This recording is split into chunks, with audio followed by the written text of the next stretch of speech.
Hello दोस्तों, मैं doctor Virendra Kumar Gupta, child specialist, आपका स्वागत करता हूं आपके अपने इस यूट्यूब चैनल पर। तो दोस्तों, जैसे कि कोरोना की 2 वेव्स हमारे बीच में आ चुकी है और बहुत ही भयंकर दुष्परिणाम हमने इनका देखने को मिले हैं। जैसे कि पहली लहर में हमने देखा कि वृद्धावस्था या ओल्ड एज पीपल्स पर इसका बहुत ज्यादा दुष्परिणाम रहे, और अभी जो लहर चल रही है उसमें यंग पीपल्स जो कि 18 से 45 साल की उम्र के हैं, उन पर भी इनके दुष्परिणाम देखे जा सकते हैं। साथियों,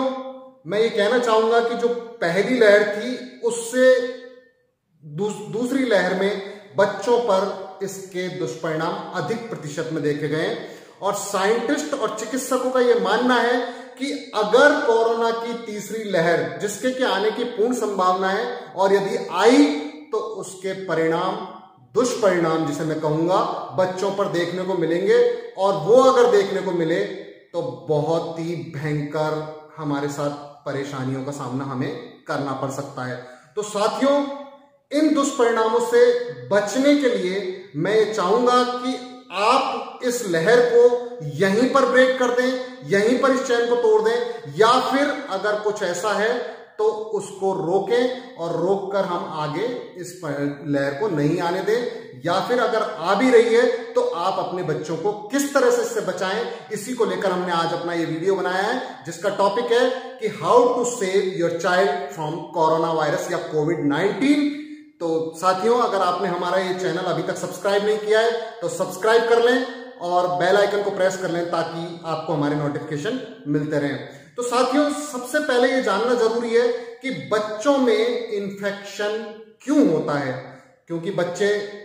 जो कि 0 से 18 साल की उम्र तक के हैं, उनकी इम्यूनिटी थोड़ी कम होती है, बच्चों में एक दूसरे से कांटेक्ट होने के चांसेस ज्यादा होते हैं, प्रोटेक्शन कम होता है, तो इन्फेक्शन के चांसेस बच्चों में बड़ों की तुलना में ज्यादा होते हैं। और म्यूटेंट इस समय हमारा जो वायरस है वो इस तरह से परिवर्तित अपने आप को कर रहा है कि हो सकता है आने वाली वेव में बच्चों पर इसके प्रभाव दिखाई दें।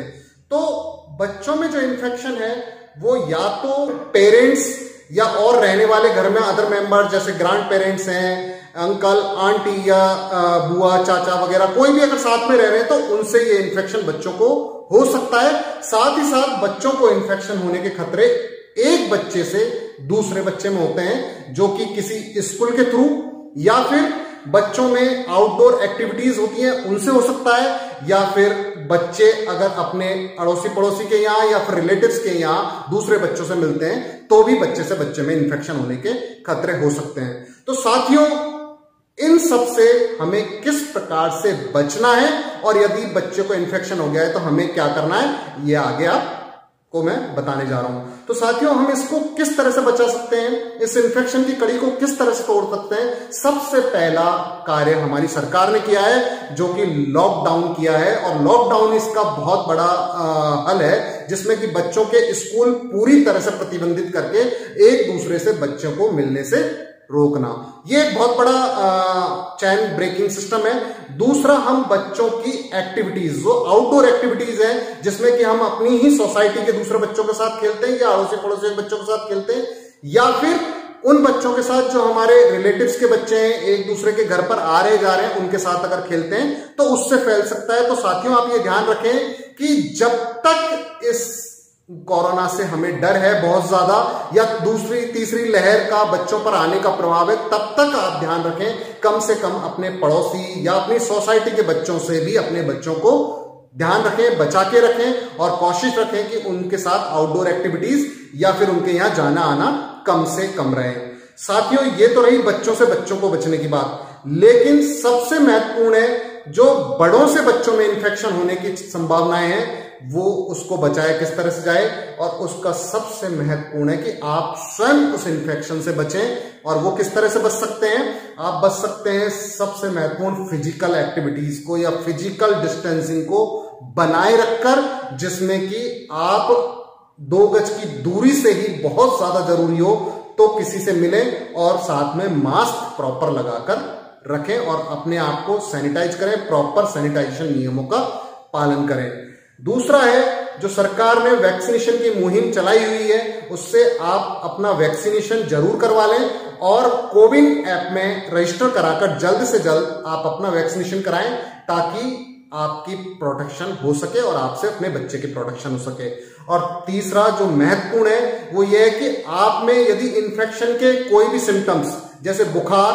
खांसी, सर्दी, जुकाम, पेट दर्द, बदन दर्द, उल्टियां, दस्त इत्यादि अगर कोई भी लक्षण आपको दिखाई दे रहे हैं तो अपने फिजिशियन से तुरंत कंसल्ट करें, अपने आप को आइसोलेट करें, अपने बच्चों को और अपने अदर फैमिली मेंबर को अपने से दूर कर दें, ताकि आपसे इन्फेक्शन उनमें जाने का खतरा कम से कम रहे। और साथ ही आप अपना तुरंत कोरोना की जांच कराकर जो भी उसके लिए बचाव या उपचार के महत्वपूर्ण बिंदु हैं उनका पालन करें। और साथ ही साथ मैं आपसे ये कहना चाहूंगा कि एक बहुत अच्छी हमारे यहाँ रे ऑफ होप है जो कि बच्चों के लिए है कि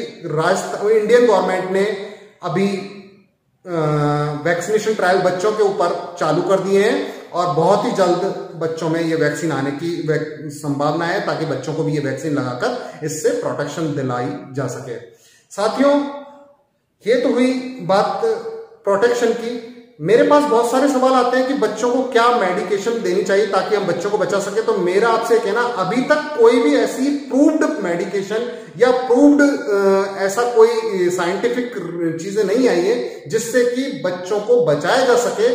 लेकिन आप बच्चे की proper nutritious diet, healthy diet देकर बच्चों की इम्यूनिटी को बनाए रख सकते हैं। साथ ही साथ आप उनको थोड़ा सा हाइड्रेट करें, लिक्विड की मात्रा को थोड़ी सी अपने बच्चे की डाइट में बढ़ा दें, जिससे कि बच्चे की डाइट प्रॉपर रहे और हाइड्रेशन बना रहे।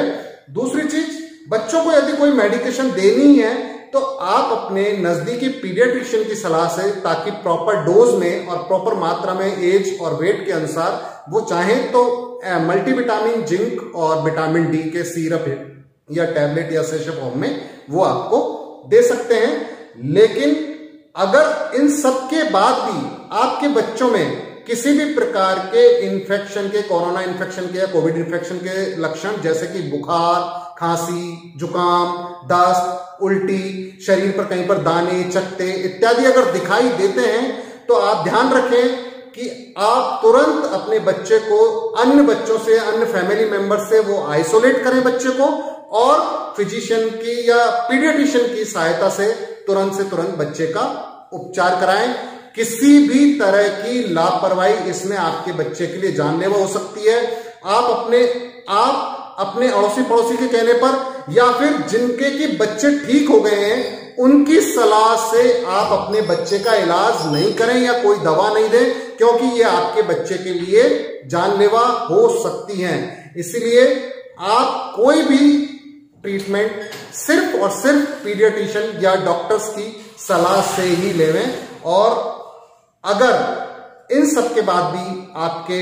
मन में कोई बच्चों से लेकर कोरोना से लेकर कोई रिलेटेड सवाल है तो आप मेरे इस वीडियो को खोलकर देख सकते हैं कि उसमें किस प्रकार से आपके बच्चे को कोरोना के टाइम पर हेल्प मिल सकती है। तो साथियों, अगर आपको मेरा वीडियो पसंद आया तो इसको लाइक कीजिए और लोगों को भी शेयर कीजिए, ताकि जल्द से जल्द लोगों को इसमें हेल्प मिल सके, ज्यादा से ज्यादा लोगों को हेल्प मिल सके, ज्यादा से ज्यादा हम इस चैन को ब्रेक कर सकें और जल्द से जल्द स्वस्थ माहौल में जी सकें। धन्यवाद।